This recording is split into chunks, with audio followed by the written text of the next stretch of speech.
Philip II of Spain, called the Prudent, was King of Spain, King of Portugal, King of Naples and Sicily, and during his marriage to Queen Mary I jure uxoris King of England and Ireland. He was also Duke of Milan. From 1555, he was Lord of the 17 provinces of the Netherlands, known in Spain as Felipe el Prudente. His empire included territories on every continent then known to Europeans, including his namesake, the Philippine Islands.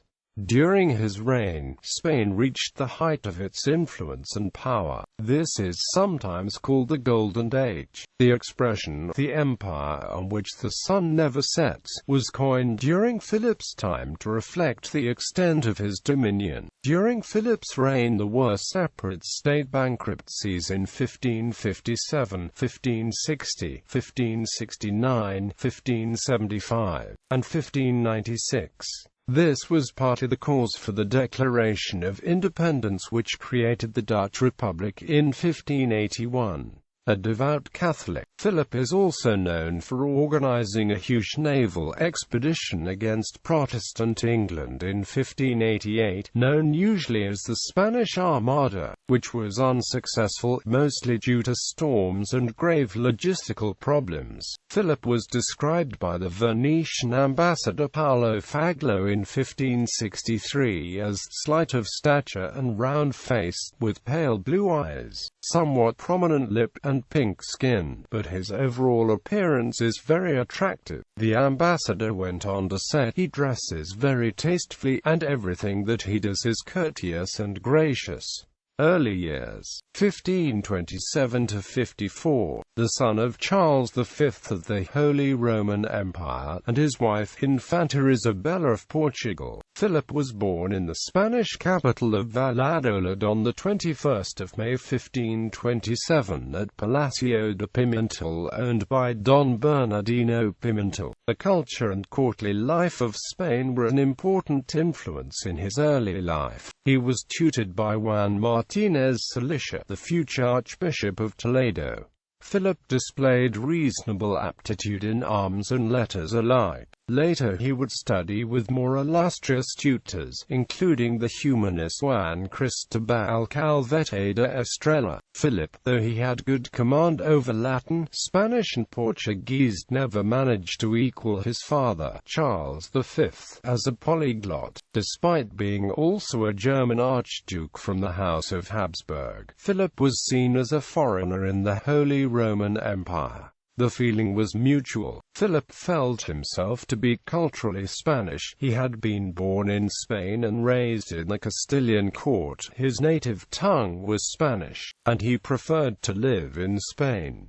This would ultimately impede his succession to the imperial throne. In April 1528, when Philip was 11 months old, he received the oath of allegiance as heir to the crown from the Cortes of Castile, and from the time until the death of his mother Isabella in 1539, Philip was raised in the royal court of Castile under the care of his mother, and one of her Portuguese ladies, Dona Leonor de Mascarenas, to whom he was devotedly attached. Philip was also close to his two sisters, Maria and Juana, and to his two pages, the Portuguese noblemen Rui Gomes da Silva and Luis de Requesens, the son of his governor, Juan de Zuniga.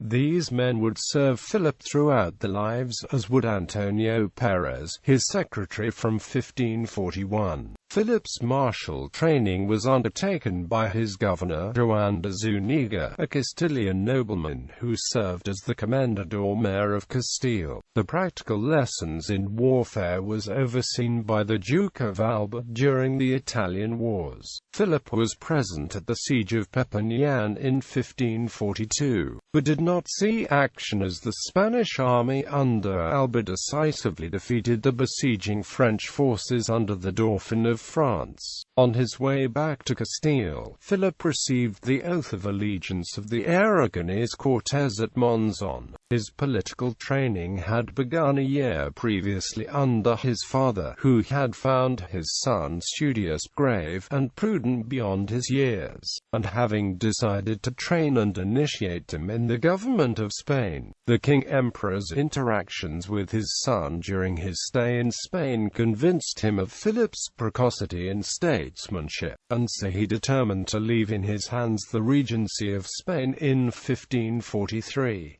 Philip, who had previously been made the Duke of Milan in 1540, began governing the most extensive empire in the world at the young age of 16. Charles left Philip with experienced advisors, notably the Secretary Francisco de los Cobos and the General Duke of Alba. Philip was also left with extensive written instructions which emphasized piety, patience, modesty, and distrust. These principles of Charles were gradually assimilated by his son, who would grow up to become grave, self-possessed, and cautious. Personally, Philip spoke softly, and had an icy self-mastery. In the words of one of his ministers, he had a smile that cut like a sword. Domestic policy. After living in the Netherlands in the early years of his reign, Philip II decided to return to Spain. Although sometimes described as an absolute monarch, Philip faced many constitutional constraints on his authority. This was largely influenced by the growing strength of the bureaucracy during Philip's reign. The Spanish Empire was not a single monarchy with one legal system but a federation of separate realms, each jealously guarding its own rights against those of the House of Habsburg. In practice, Philip often found his authority overruled by local assemblies, and his word less effective than that of local lords. Philip carried several titles, including Prince of Asturias as heir to the Spanish kingdoms and empire. The newest constituent kingdom in the empire was Navarre, a realm invaded by Ferdinand II of Aragon mainly with Castilian troops, and annexed to Castile with an ambiguous status. War across Navarre continued until 1528. Charles V proposed to end hostilities with King Henry II of Navarre, the legitimate monarch of Navarre, by marrying his son Philip to the heiress of Navarre, Jeanne III of Navarre. The marriage would provide a dynastic solution to instability in Navarre. It would make him king of all Navarre and prince of independent Bearn, as well as lord of a large part of southern France. However, the French nobility under Francis I opposed the arrangement, and successfully ended the prospects of marriage between the heirs of Habsburg and Albret in 1541. In his will, Charles stated his doubts over Navarre and recommended his son to give the kingdom back. Both King Charles and his son Philip II failed to abide by the elective nature of the crown of Navarre, and took the kingdom for granted. This sparked mounting tension not only with King Henry II of Navarre and Queen Jeanne III of Navarre, but with the Parliament of the Spanish Navarre and the Deputation for breach of the realm-specific laws, violation of the Pactum Subjectionis as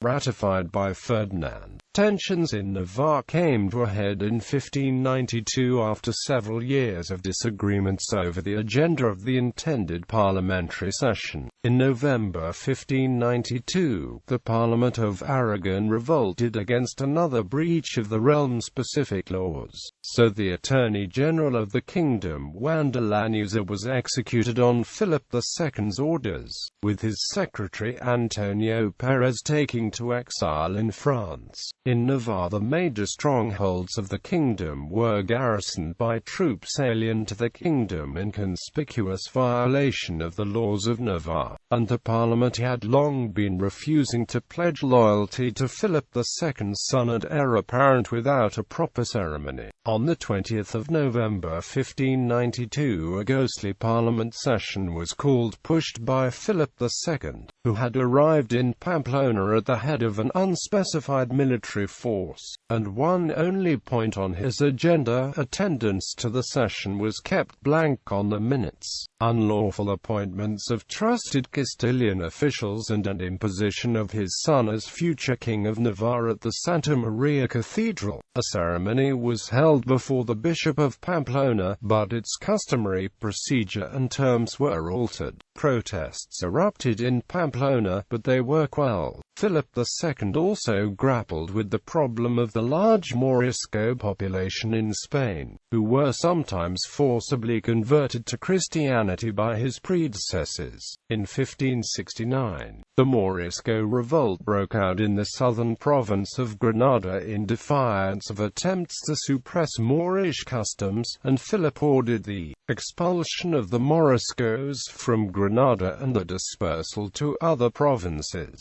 Despite its immense dominions, Spain was a country with a sparse population that yielded a limited income to the crown. Philip faced major difficulties in raising taxes, the collection of which was largely farmed out to local lords. He was able to finance his military campaigns only by taxing and exploiting the local resources of his empire. The flow of income from the New World proved vital to his militant foreign policy, but nonetheless his exchequer several times faced bankruptcy. Philip's reign saw a flourishing of cultural excellence in Spain, the beginning of what is called the Golden Age, creating a lasting legacy in literature, music, and the visual arts. Economy. Charles V had left Philip with a debt of about 36 million ducats and an annual deficit of 1 million ducats. This debt caused Philip II to default on loans in 1557, 1560, 1575, and 1596. This happened because the lenders had no power over the king and could not force him to repay his loans. These defaults were just the beginning of Spain's economic troubles, as Spain's kings would default 6 more times in the next 65 years. Aside from reducing state revenues for overseas expeditions, the domestic policies of Philip II further burdened Spain, and would, in the following century, contribute to its decline, as maintained by some historians. Spain was subject to different assemblies, the Cortes in Castile along with the Assembly in Navarre, and one each from the 3 regions of Aragon, which preserved traditional rights and laws from the time when they were separate kingdoms. This made Spain and its possessions difficult to rule, unlike France, which, while divided into regional states, had a single Estates General. The lack of a viable Supreme Assembly led to power defaulting into Philip's hands, especially as manager and final arbiter of the constant conflict between different authorities. To deal with the difficulties arising from this situation, authority was administered by local agents appointed by the Crown and viceroys carrying out Crown instructions. Philip felt it necessary to be involved in the detail and presided over specialized councils for state affairs, finance,